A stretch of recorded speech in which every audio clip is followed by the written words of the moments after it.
Assalomu alaykum, hurmatli eshituvchilar. Video darslarimizni davom etamiz. Endi bugungi mavzumiz juda qiziqarli. Tuproq qanday hosil bo'ladi degan ko'pgina eshituvchilarda savol tug'iladi. Xo'p, tuproq qanday hosil bo'ladi?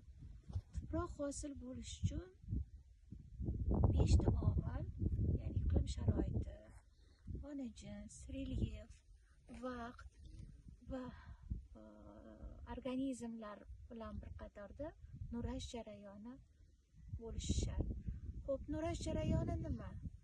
Qanday bu kechadi?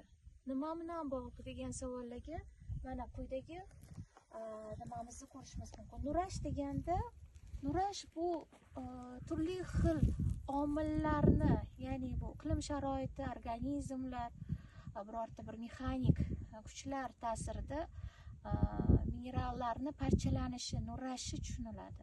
Mana masalan, bir tosh, mana shu katta bir xarsang tosh deyiladi, mineral deyiladi. Bu yerda nurash jarayoni qanday kechadi? Avvalambor nurash jarayoni 3 xil bo'lib, ya'ni fizik nurash, biologik nurash va uchinchisi kimyoviy nurash jarayonlari mavjuddir. Demak, fizik nurash jarayoni qanday kechadi? Fizik nurash mana masalan haroratni keskin o'zgarishi. Mana misol tariqasida mana xarsang toshlarni harorat o'zgargani sari, ya'ni kechasizgi sovuq havo bilan kunduzdagi issiq havoni almashinuvidan mana shu yerda turli xil fizik kuchlar ta'sirida xarsang toshni kengayib yoriqlar hosil bo'lishi. Mana bu katta toshda ko'rib turibsizlar, yoriqlar hosil bo'lgan. Mana shunda bu yoriqlar hosil bo'lib, katta minerallar, xarsang toshlar maydalanib, parchalanib, o'z elementar qismlarini maydalash holatida kechuvchi jarayonga mexanik fizik jarayon deyiladi. Ikkinchi jarayon esa qanday jarayon? Bu organizmlar ta'siri. Organizmlar ta'sirida mana misol uchun mana ko'rib turibsiz, qoramtirlarda bu lishayniklar. Lishayniklar turli xil mikroorganizmlar ta'sirida mana shu haroratni o'zgarishi, yog'ingarchilikni yog'ishi va boshqa omillar ta'sirida, shu organizmlar ta'sirida yemirilish, ya'ni nurash jarayonining kechishi, bu biologik nurashga misol bo'ladi. Xo'sh, kimyoviy nurash nima? Kimyoviy nurash bu 3 ta asosiy komponent: kislorod, karbonat angidrid va uchinchi omilimiz suv ta'sirida bo'luvchi nurash jarayonlariga tushunishimiz mumkin.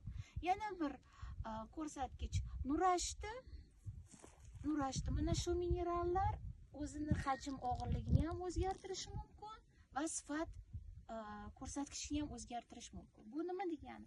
Masalan, mineral maydalandida, katta mineral mayda element qismlarga o'zgarganda bunda o'lcham o'zgarish bo'ldi. Agarda kimyoviy nurash bo'ladigan bo'lsa, bu u holda gidratatsiya, oksidlanish va boshqa jarayonlar bilan karbonat angidrid, suv va havoni mana shu minerallarni tarkibi bilan bir-biri bilan bog'lanishda kimyoviy jarayonlar o'zgaradi. Mana shunda mineral o'zini sifat ko'rsatkichini o'zgartiradi. Mana shunday qilib, mana shu xarsang toshlar yillar davomida 1 sentimetr tuproq paydo bo'lish uchun qancha vaqt ketadi? 1 asr ketadi. Taxminan 1 asr, 100 yil vaqt ketadi.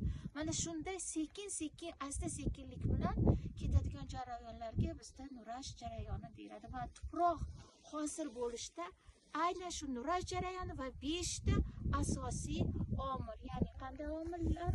Yana siz qaytarib o'tsangiz, Harorat bo'ladi, relyef, vaqt, ona jins va oxirgisi organizmlar kabi omillar ta'sirida nurash jarayoni kechadi.